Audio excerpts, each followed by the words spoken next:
On Sunday, I went to Lang'ata police station, having seen what the president said in Mogosho in Kisii on the 16th, Saturday, whereby he issued a death threat against me and other people who have gone to court and successfully challenged his basically nonsensical housing, so-called housing fund, housing levy fund, or housing levy tax, whatever it is.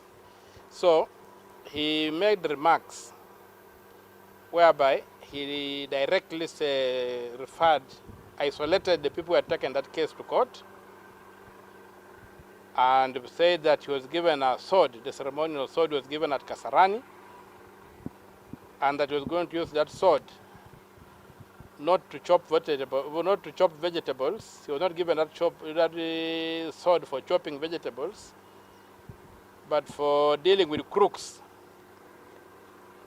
like myself and others who had gone to the High Court and successfully challenged this housing, so-called housing levy fund, or levy tax, or whatever it is, or affordable housing levy. So those remarks had two issues that got me concerned. The first issue was that the president was threatening violence against that group, and the kind of violence that exterminates. He was threatening to kill people by saying he's going to slash them. And another thing, the second thing, is that he deliberately dehumanized the people who went to court by calling them crooks.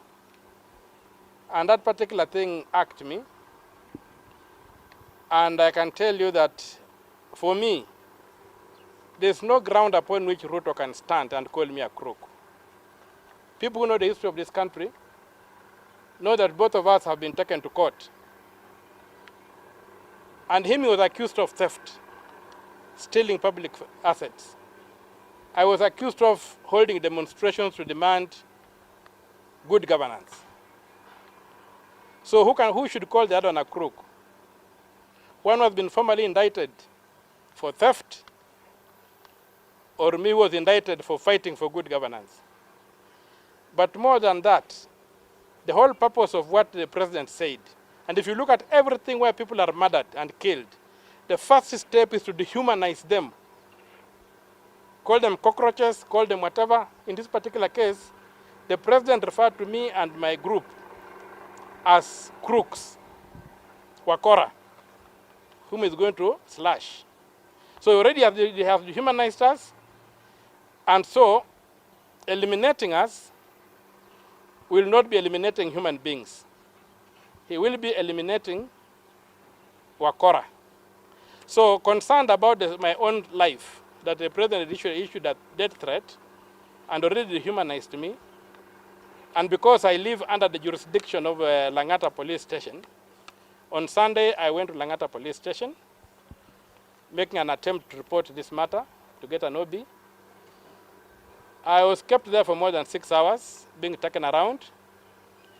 Eventually, one of the junior officers came and said, "My brother, the discussion I've picked is that they are not going to record your statement. And what I would advise you to do is to go to the crime scene where the crime was committed. That's in Kisii. Go to Kisii in Mosocho and make a report in Mosocho. I'm sure those policemen will not be able to refuse. Because here, when they refuse, they might even argue that the question of jurisdiction, although it happened on national TV for you, they might argue that the question of jurisdiction does not allow them to be the first point of complaint.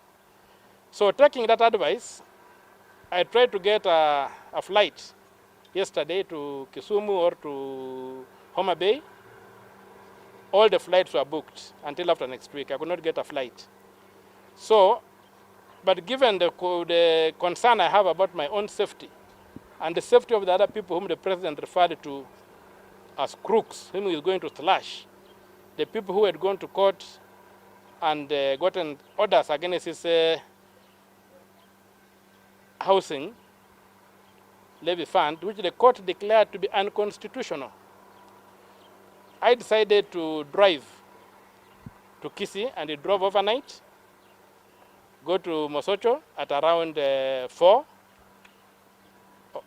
o'clock this morning. I went to the police station. I found officers there who handled me very well. They even recorded my complaint in an OB, and the OB is here for those who can see.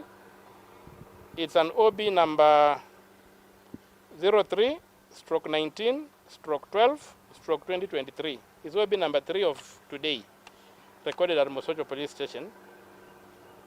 So after I recorded the OB, they told me that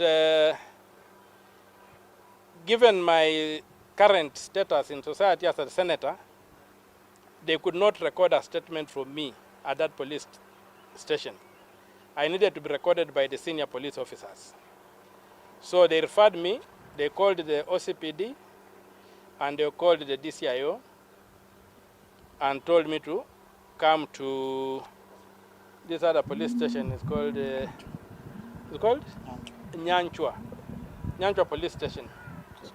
So when I got to Nyanchwa Police Station, I was well received by the junior officers as we waited for the bosses to come. So first of all, the first person who came was the OCPD.